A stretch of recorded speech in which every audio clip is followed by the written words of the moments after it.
Digital Denarius, How the Cryptographic Revolution Saved the Roman Empire. Two currency crises, 2,000 years apart. Modern-day Venezuela and the Roman Empire have more in common than you might think. Both know too well the dangers of soaring inflation and a collapse in investor confidence. But only one has crypto on its side. Venezuela's official currency, the bolívar, has suffered from hyperinflation for half a decade due to repeated currency devaluations, minimum wage rises, and significant public spending increases. For a sustained period of several centuries, the Roman Empire enjoyed the enormous trade and commercial benefits associated with the world's first fiat currency, as explored in my book Pugner, Economic Success and Failure. The Roman currency was comprised of three coins: gold, silver, and copper, or brass coins. Crucially, and despite fluctuations in the value of the underlying metal, the exchange rate between them was fixed by imperial decree. This seemingly simple financial innovation brought with it untold wealth and commercial opportunity to the citizens of the Roman Empire,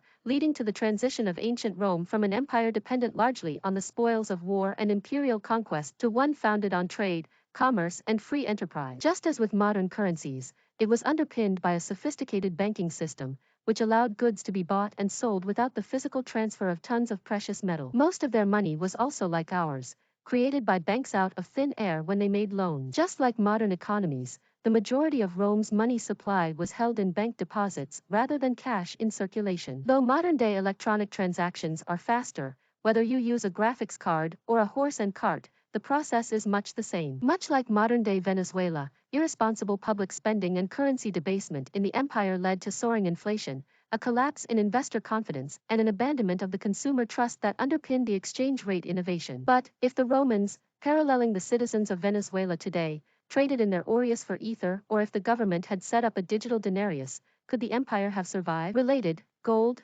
Bitcoin, or DeFi. How can investors hedge against inflation? From the time of Emperor Philip the Arab, the system of fixed exchange broke down. Every day, commercial activity became more difficult because of the variable rate of exchange. The equivalent effect would be if 10 $1 bills were worth a $10 bill one day, then a $5 bill the next. Citizens no longer knew the value of their money. Economic activity declined. This was a dramatic fall from grace for the world's first government-controlled currency, which had been in use to pay for goods from Britannia to Judea to Africa Proconsularis. Unlike their Roman forebears, digital currencies have offered the citizens of Venezuela an innovative solution. They can circumvent the bolívar by adopting cryptocurrencies such as Bitcoin, Ether, Dash, and EOS, to the extent that the government introduced its own, the petro, in 2018. Iran is hoping to use the profits from a booming cryptocurrency mining sector to bolster its economy while still under siege from United States sanctions. Related, U.S. sanctions strategy and crypto. The cracks are showing in Iran. Turning to cryptocurrency was,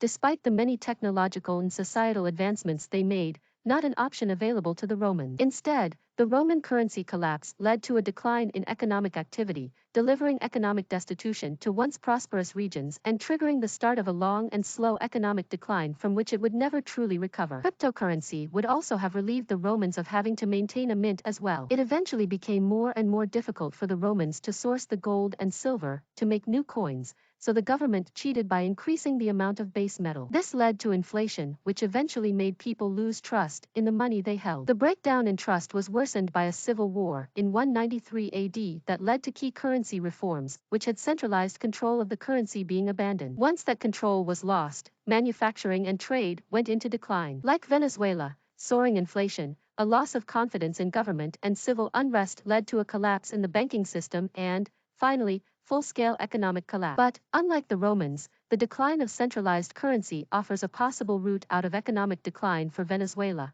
not the slow nail in the coffin it was for the empire. Cryptocurrency is used by Venezuelans for everything from hotel bookings to pizza delivery. While President Maduro's government released the petro, crypto has also been used against them. Maduro's rival, National Assembly President Juan Guaido, has used the stablecoin USD coin to circumvent Venezuela's banks and send humanitarian aid to healthcare workers. Power over the empire's monetary supply was often contested between rival factions. For example, during the civil war of 193 AD, a new mint was opened in what is now Turkey and used by rival claimants to the imperial throne, Niger and Septimius Severus. In contrast, Emperor Vespasian was able to maintain a period of peace and stability between AD 69 and 79, partly because he recognized that he must control the money supply, especially the mint. Governments in Venezuela, Iran, and elsewhere today looking at adopting cryptocurrencies as official currencies should pay attention to the Roman example. It shows how badly things can go wrong if the money supply is controlled by different, even rival organizations. Perhaps if the Romans had not been reliant on physical currency, but had instead had access to crypto,